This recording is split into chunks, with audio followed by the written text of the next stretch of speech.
All right, so next up we're going to do board. So what time is it? 21. So if this takes the same amount of time, this will be the last thing that we do for today. Let's get this started. This actually has captioning for some reason.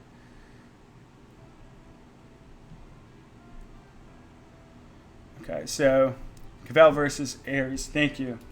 I was just about to ask that. Thanks, Fitz. So we've got... One of the things I want to figure out is if this is a punch or a strap. I think that this... I can't tell with this one either. Let's see if we can figure it out by watching. Okay, so this is definitely a punch. And I think that this looks like it's a... Sorry, this is certainly a punch. And this is definitely a strap.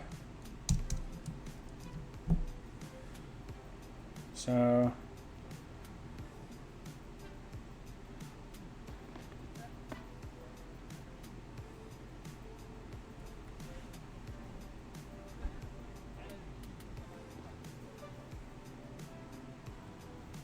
Interesting.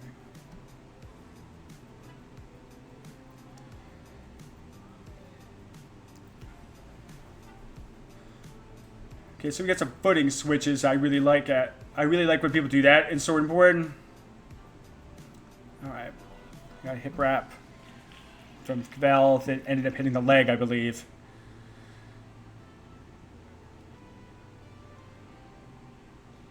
So a little circling.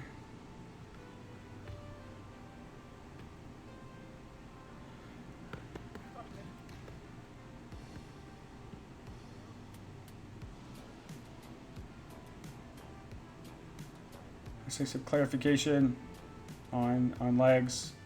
We tap back in.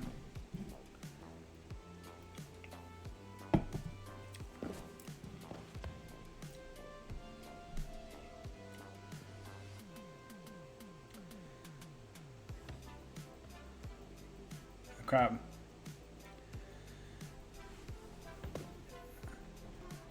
All right, so in this first series, I noticed a couple of things. So the first thing is I'm curious as to the decision making for both of these guys for their stance, right? I feel like sword foot forward with sword and board is like it can be pretty good if your shield is strapped low enough. I feel like it's losing some of what makes strap shield good. It emphasizes your reach a lot more to stand sword foot forward when you're sword and board. But I feel like the kind of purpose of strap shield is to get in close and have really good coverage and stop those wrap shots from coming in. It does look like Cavell switches his foot orientation on the inside, especially like in the first motion or so, but it seems like he prefers sword foot forward. So that's kind of backwards to me in my head. It may be that he just did like a big mesocycle of like a 4 to 6 week period of just fighting sword foot forward as like a mix up, and maybe shield foot forward used to be his jam or something like that. That's always fine. And there are definitely times to have sword foot forward for sword and board. So I think a great time to do that is against like flails and stuff where you need to be a little bit rangier and you need to protect your forearm, and you're not going to be able to kind of tank those close in wrap shots with your shield anyway, because the flail will just go around it. Or if you want to try to like counter from really long range, I think that that's fine. And then we had the opposite on this side where we've got primarily shield foot forward with punch. I don't typically like that stance, and I feel like it has kind of less value in the, because like the whole point of having like a punch shield, in my opinion, is that when you swing, let's see here, I gotta guess this. When you swing with like a punch shield, right, you kind of want it to be able to track with your forearm and cover it and protect you from that high cross. So I think keeping it really tight to you as like a default is not something that I think is like quite optimal. Like it's fine to do, and it's also fine to stand in these stances and then switch when you're in the position that you want, because that can be very confusing for your opponent. I think there was like some attempt to do this with from Cavell, but I didn't see it from Ares, and that's okay. I think that's just like not how I would use those specific pieces of equipment. The only time that I would think that I would use a punch shield with shield foot forward like this is if you're really close to them already, and you want to get that shield a little bit closer to cut off a wrap angle. But mostly you want to pull your shoulder back so that you can flat wrap from a little bit closer, right? Because if you flat wrap from too close, it just like won't hit them, right? Like a flat wrap is a max range shot, so you can shorten your range by switching this foot back and flat wrapping with it. So that could be the other scenario, but I don't know that I would necessarily lead with that, in my opinion. So the other thing that I saw is Cavell's shot selection. I think it was almost exclusively high crosses, and you can see, like, again, high crosses are the best shot in the game, and that's fine, right? But you can see the opportunity for a shoulder wrap to come in here as Ares kind of drifts his shield towards his shoulder to cover that high cross.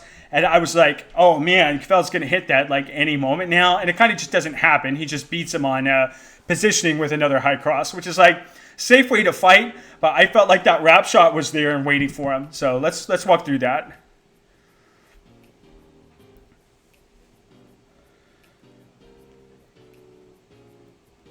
So some good faking. I think it was like a good dark side coverage from Ares on that.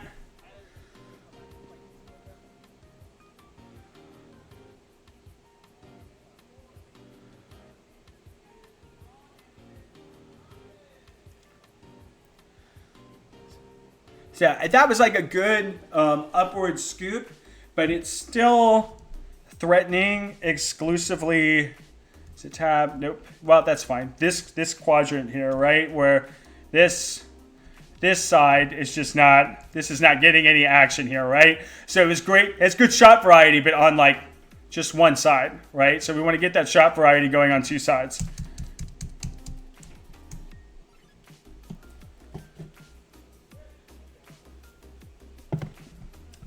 So you could tell by the head cock here that I think he was intending to hit a hip wrap and hit leg instead. So that's a good fake, right? Like a high cross to hip wrap. Like that's about the fake that I would use. I like faking for the shield side shoulder and then hitting the hip wrap. But one thing that I think about when I'm trying to threaten these lower quadrant shots in a series is normally I'm not going to go for these lower quadrants down here. Let's see, what's my square button? Is it control? There we go. I'm not going to go for these low quadrants because if I want to do that, I'm going to have to drive closer to him, which is going to give him more access to my body. So I'm probably not going to go to this quadrant first, right? What I want to do on fight one is I want to establish my threat to these top quadrants. Whoops, that's still not it. Is it control? Yes. To these top quadrants up here. And then I would probably go low after establishing a threat here. So the reason that I would do that is because if you're trying to threaten these lower quadrants, those shots are typically you have to be closer, which means you're incurring more risk. The positions are committal because like if you bend down to throw a wrap shot like that, or you bend at the knees to throw money and a reverse wrap, like those are committal moves, right? That's your fierce punch in Street Fighter. That's your forward smash in Smash Brothers. So you want to kind of save that for after you've established some threats to these top quadrants because they're safer, right? And you need to be able to peel the board out of the way. So it's not like it's a great shot. You need to be able to do it, but it's not like a round one shot for me, in my opinion. And the other part, I think the reason that this didn't hit is he didn't bend his knees, I think, at all when he threw this. You do have to have very active knees. It looked like he tried to kip at his back, but the problem is like people are usually looking at your upper body. So if you kind of kip at your back, I think that that's more of a giveaway that you're going low than dropping a little bit, right? Like they're both visually pretty distinct, but I think the bending is more committal and more of a tell that you're going to go low. And the other reason that this didn't work is that he's not. See, he had his shield foot forward for a moment, right? And then he goes back to sword foot forward. I think that maybe Ares wanted that hip wrap because he saw that shield foot forward, which is the correct time to use a hip wrap. So he's right here, but he switched back, right? So great plan, but we thought of that a little bit too late. You would want to, if you know that he's going to kind of switch between sword and shield foot forward on the outside, you want to notice that, stall for a little bit until he does it again, and then hip wrap the dude. Then we got a leg, so now we're going to do leg step. So I want you guys to watch Kvel crossing here and clearly opening up his shoulder, but just kind of not taking that flat wrap to the shoulder. And I feel like punch shields in particular are very vulnerable against stutters because they have to move a little bit more dramatically to block. So I think that shoulder's like open now.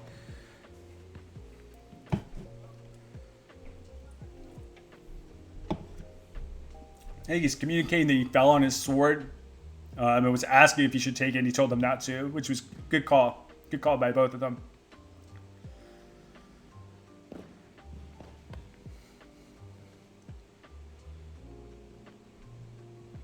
So we did a couple of crosses here and a keyhole stab, but no shoulder wrap.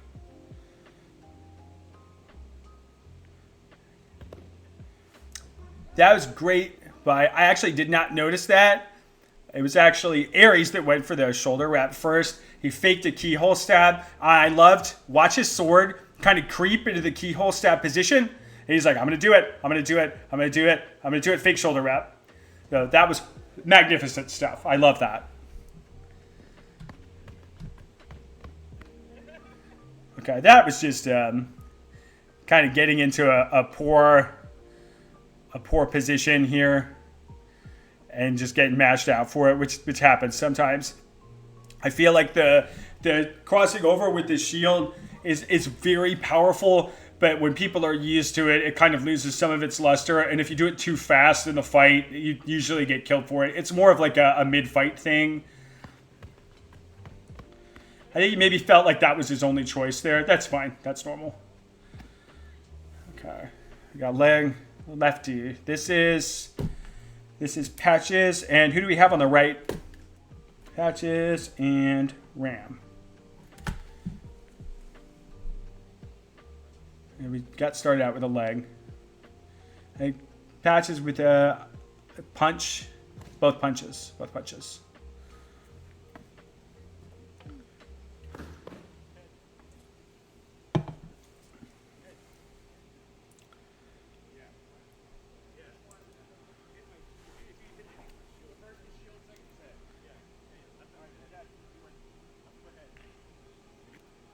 Yeah, it looks like you just accidentally hit him in the head there. Let's watch that again. Okay, so that was kind of like a long, deep hip wrap there that just ended up being leg. I think that maybe had,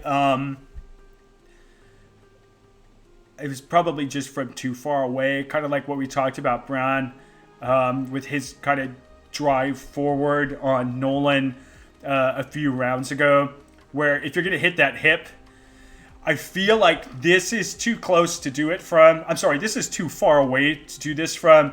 This is something that I think that you would begin from a little bit closer. So for example, instead of kind of driving straight here, what we would do is we would kind of cheat out around a little bit laterally and then drive in this direction, right? Because this turning action here, what this does is it forces the opponent to kind of like counter turn a little bit to face you so that the orientation of the fight looks something a little bit more like,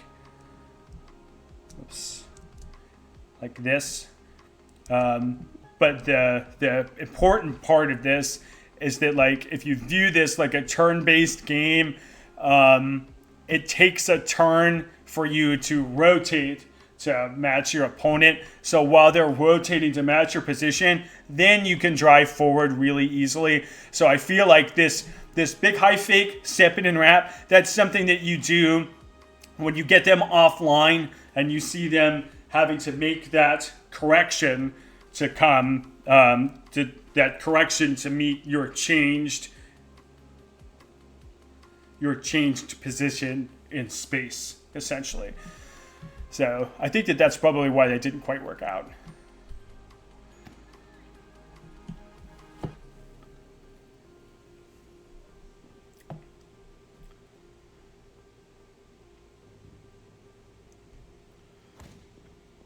That was a really good rap.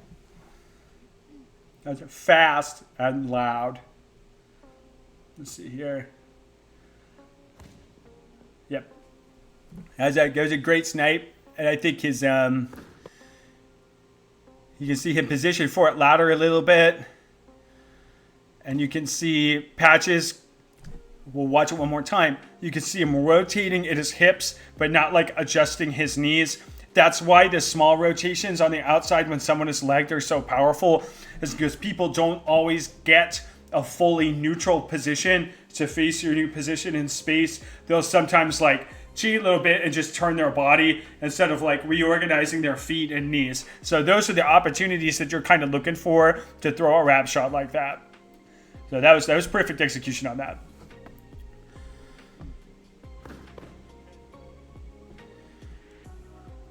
I really see what this was.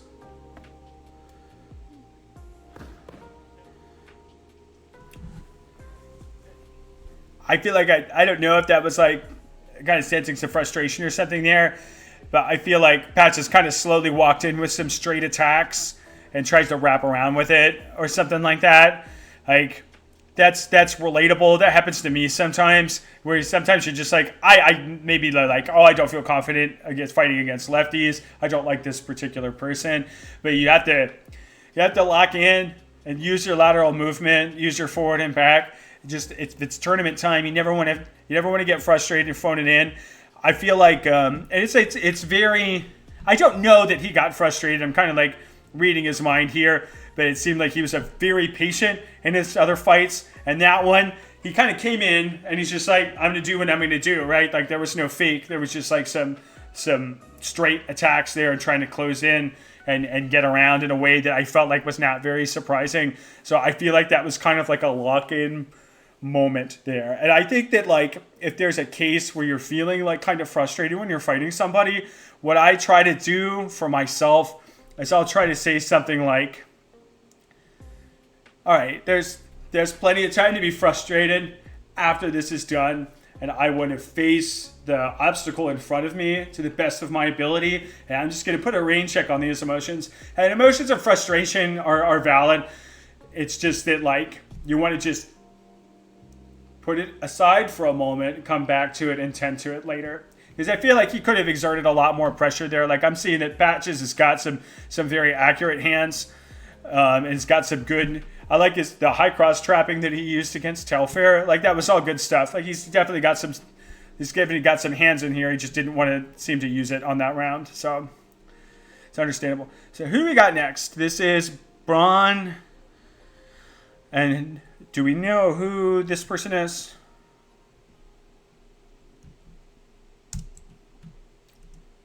That's Fitz? Okay. Good to see you. 17. We're at 2 punches.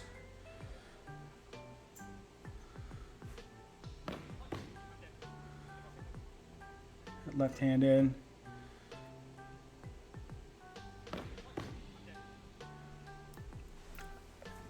So this is great lefty stuff.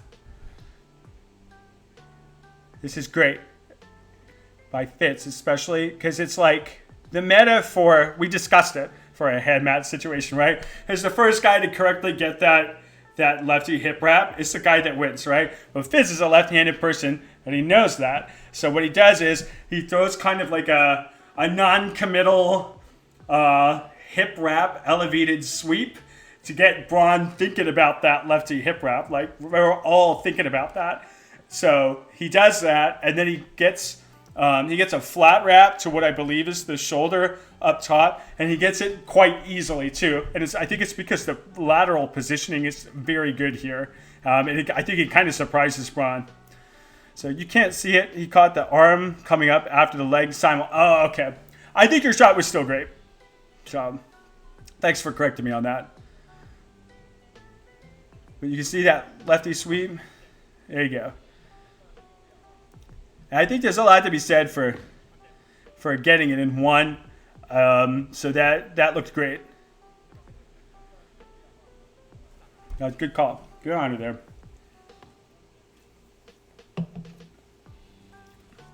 All right.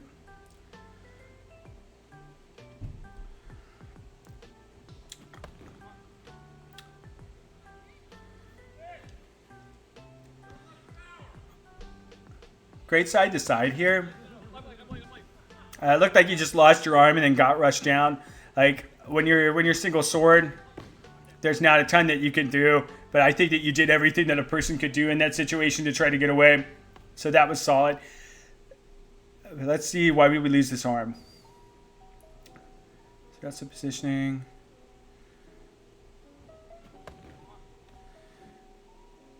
What did Braun do here? That was a great dark side. Okay, so this position feels important, right? Like the elbows hanging out a little bit. Right here at the back.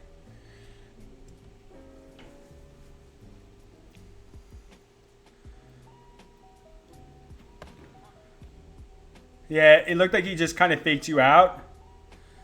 I think these dark sides are a lot better of an option when you have a punch shield. Because you can, not only can you get your own shield out of the way to throw it, but you can also, when the other person also has a punch shield, again, like punch shields are a little bit more vulnerable to stutters since you're controlling it with basically on the end of a lever instead of controlling it with like your elbow and your shoulder and your hand, right? So they don't move quite as fast.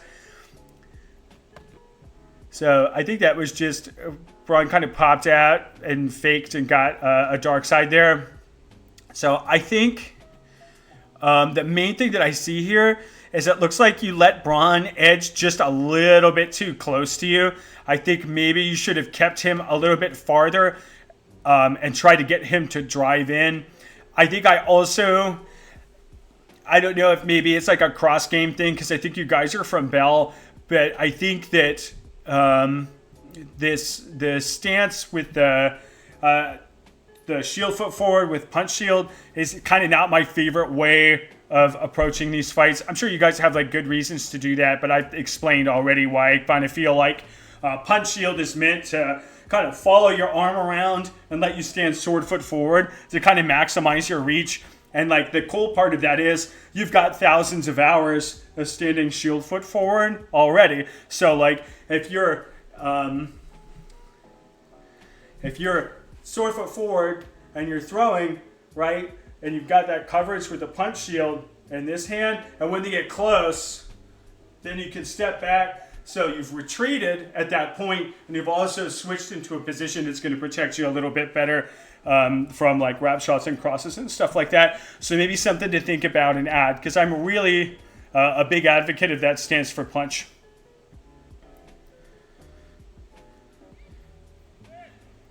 So then it looks like, you did a great job of like, it's really easy to phone it in when you lose an arm in sword and board, but you did a great job like using lateral movement to try to control everything you could. I think if you could have tried to get a leg, potentially, but it's committal. I don't know what you would get because it looks like Brand's got this great positioning here where he's like rotating his body towards your shield because he knows that like I'm going to make you have to try to cross me and I'm going to protect that wrap shot by turning away from you, which is like, it's a tall order to get around that kind of stuff. You see Brand rotate out a little bit. I think maybe you could have tagged this front leg on the way out if you were really careful.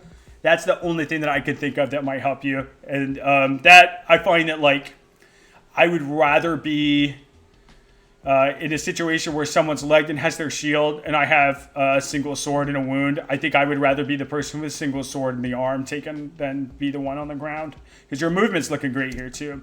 Just a thought. I don't know if that would solve this issue for sure, but that's kind of just where my mind goes in terms of an optimization.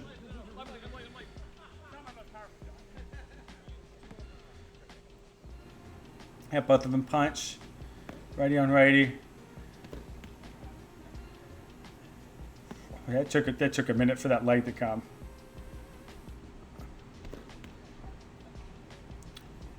I don't feel like the camera angle is kind of sufficient here.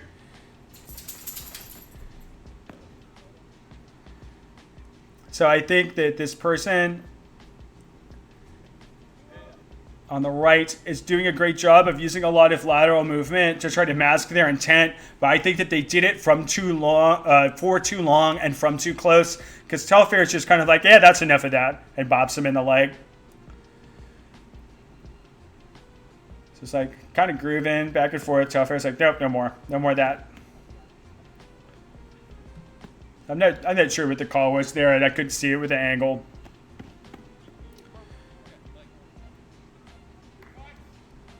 Looks like Telfair caught it both. Yeah, that was just he got him legged, got him out of position, and then just kind of went around. That was a good call in that bouncing back and forth, though, for sure. All right, this was Gvel and Braun.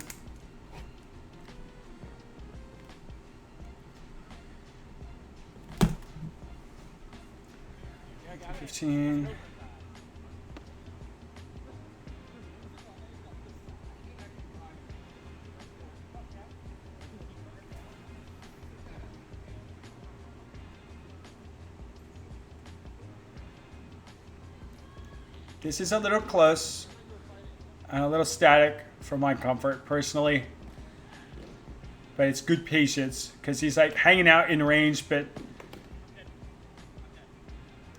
let's see, what was this? Back a little bit.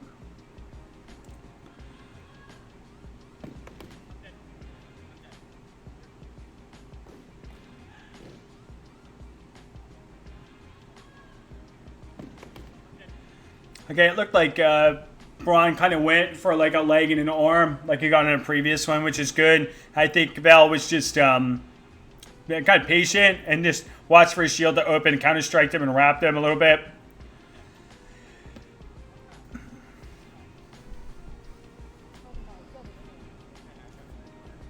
I think a lot of, I would imagine these two fight each other a lot, and that may be why we're not seeing, I think in a normal fight where I don't think that the fighters know each other very well, I want to see like more lateral movement, more faking, more juking, more stutters, those kinds of things.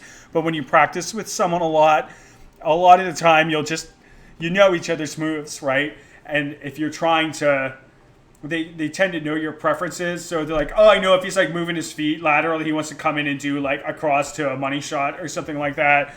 So sometimes being a little bit still can mask your intent in that way.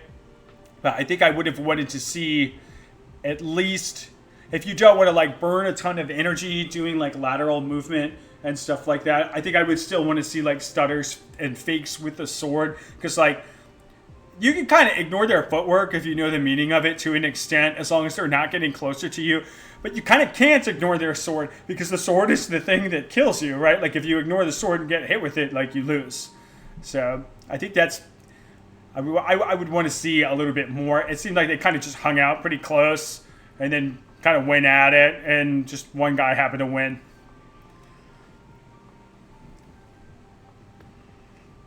Okay, so this is good. This is good with Gvel. I think he got that win, so he's kind of sensing the momentum and doing some circular feints to that, to this hip. Here, I think is where he was going for. Let's see if he uses that. And it's going to be cross. So it's like trying to get the cross open. I think there's another hip to a cross. So it would be great to see a cross into money. or something like that, right?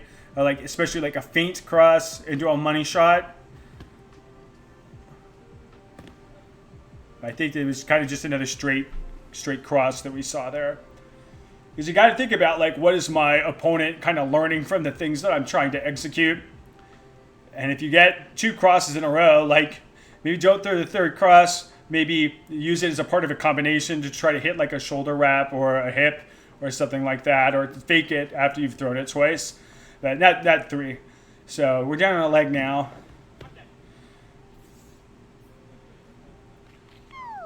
I'm not sure what the call was there. I think I heard Braun say they were dead though. I think that was the same, like we had like a tabletop shield position and Val kind of just threw around it. I think I would, like if you've got them legged, right, you have total control over the range. I feel like a tabletop board position, I could see it as a mix-up, especially if you're really confident in it working, but it didn't work before, right? So I think what we should have done here, this would be a good time to use like a sword foot forward stance and try to range him out, because if you just reduce it down to Kvel only having your sword arm as an option, it's a lot easier to get his guard to rattle apart or stress him out. If you can say there is nothing for you to swing at, and I'm going to take safe pot shots at you, but I felt like this was maybe a little bit too close.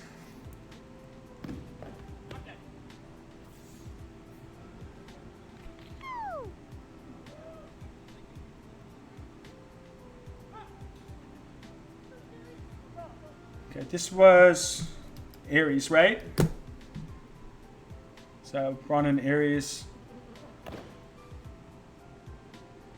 just got wrapped in the hip. Ram, thank you. Braun and Ram.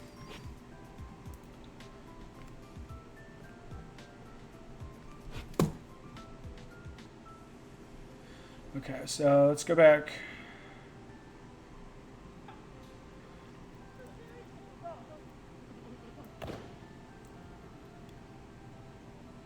So good attempt at lateral movement and circling to try to get Ram out of position. I think an issue that I'm seeing here is Braun kind of, he circled for a bit, stopped and shot forward. So stop, shoot, right? So that when you kind of shoot that way, you basically take out the advantage of the circling they gave you. I think it's really good to practice like you're circling and then you kind of slowly draw your feet into the position to step forward. But it looked like he kind of circled from the back, popped down and shot forward, which is essentially kind of the same thing as shooting forward. And you have to make the assumption when you're fighting a left-handed person that they have more hours fighting hand match sword and board than you are. So I think being aggressive is kind of like not the thing to do. No matter how much you might like it, unless you know that lefty specifically, it's tough because we already discussed how like opening the fight is an order of magnitude harder than it is to just defend yourself in Counter-Strike. And if you're trying to do that against someone who by definition is going to have a lot more hours of hand match fighting than you are, because that's their natural handedness, I think I probably would have strategized to be a little bit more defensive in this one.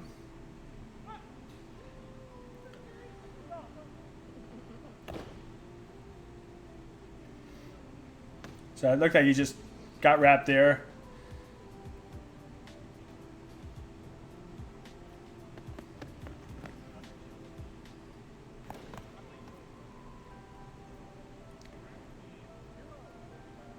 It looked like you guys just kind of got beat up in the grind a little bit, like lost an arm. Hey, Rain. Yeah, that was good. I like that final juke by Ram. I think it looked like he like popped up to fake him out and then hit him in the leg during a grind, which is tricky to do. Yeah, he popped up a little bit. It wasn't on the grind. He popped up a little bit, hit him in the leg. It looked good. All right, Bell versus Telfair.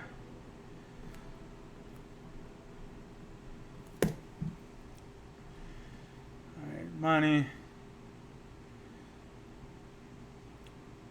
That was maybe a leg, actually. You might have wanted legs there.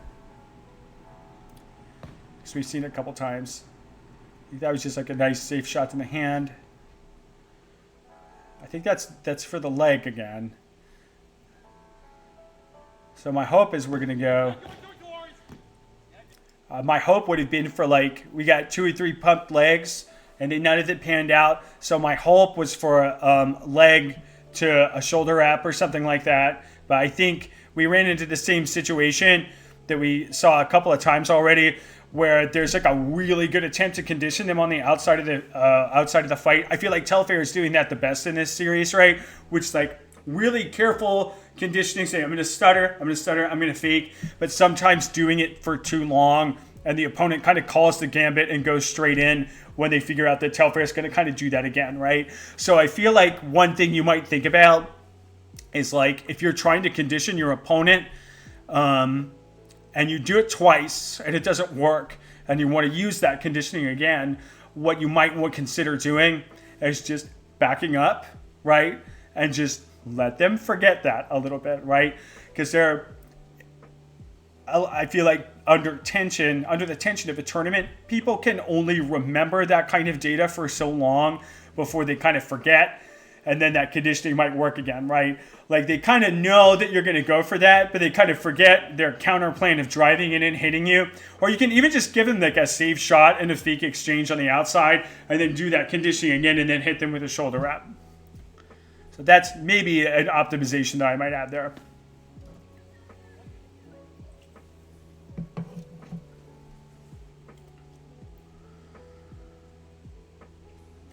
Great footwork and lateral movement and pressure. Yeah, good high cross trap there. I would think about people clearing the cache and resetting. Yeah, I think like you've got the harder part of that approach down, right? Like you're doing a lot of great conditioning. I think it's really effective. And I think how easy will it be for you to just do your conditioning work that you've worked hard on, and then pause for a minute while they forget, and then kill them with what you've established, right? Like, I think that would be a big optimization for you.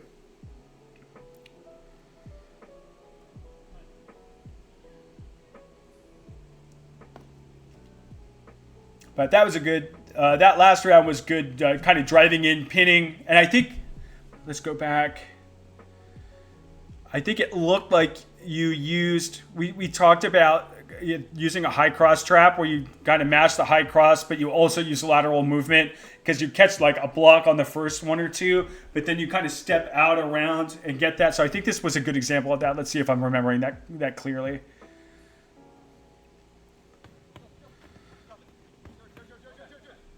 Yeah, it looked like you went, let me see if I can get the frame. It looked like you went out this way a little bit, and then you kind of went out this way, right? So it's not just like one direction of lateral movement during that trap. I think it was 2, which is like magnificent. Yep.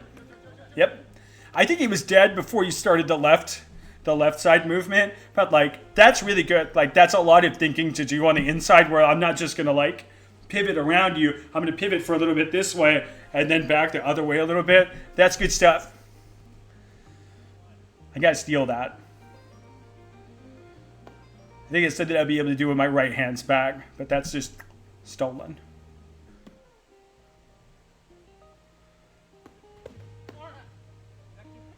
Huh. Well, I think maybe this was just like he kind of burst onto you, and you weren't quite ready to back away. So it looked like you kind of committed to going over the top again. I think like we saw with single sword. So that could be the right call a lot of the time. But since we saw it twice, I might try to film yourself and think about like, am I defaulting to going over the top when people are pressuring me? Because it could be good because it beats a lot of people.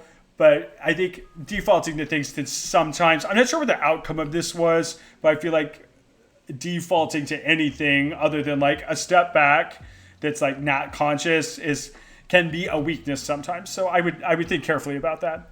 But I don't know what this call was. It looks like It looks like Vel was calling shoulder on that though, so that was good. I liked how I did notice that, I don't know if this was, you hit his neck.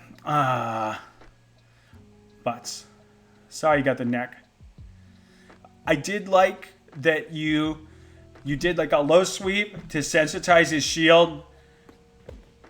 I didn't back up far enough. Let's see here. I think it was right there. Low sweep. And then over the top when he got close. So I could see the argument. I could see the argument for doing that, right? Like you told him low, and then when he came in close, you went over high. So if that was intentional, I think that that was very smart.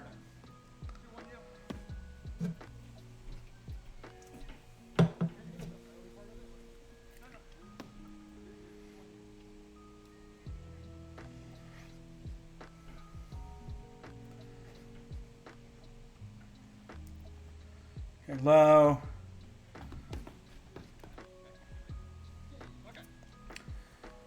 I think that was another cross trap with lateral movement. That looked good.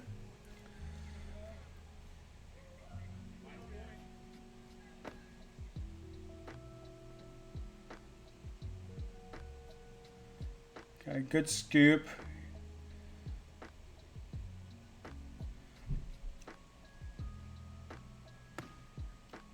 Hand job. Okay, you're trying to like sensitize him to different things now from the outside. That's interesting. But it's still like you got the hand and then you swung in his leg, so it's still kind of like thematically low.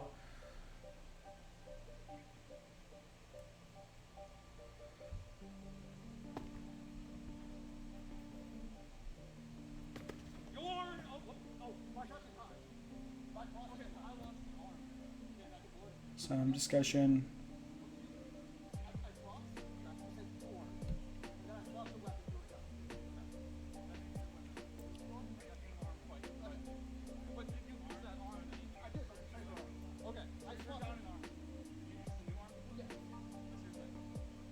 Good, 5. The board upgrade worked. Board upgrade worked. I wonder what he upgraded. That's good discussion there. That was like, I think that was a real positive example of kind of like, yeah, he swaps really well. I think I'm going to see that swap. Actually, let's go back. Yeah, it was like right in his hand, like immediately.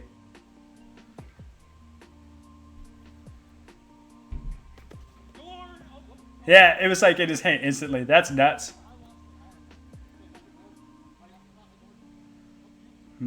I think I would probably still back off over doing like a fast swap, but it did get him a win here, so that's impressive. Oh, this is a slow one. Dang. I'll have to remember that.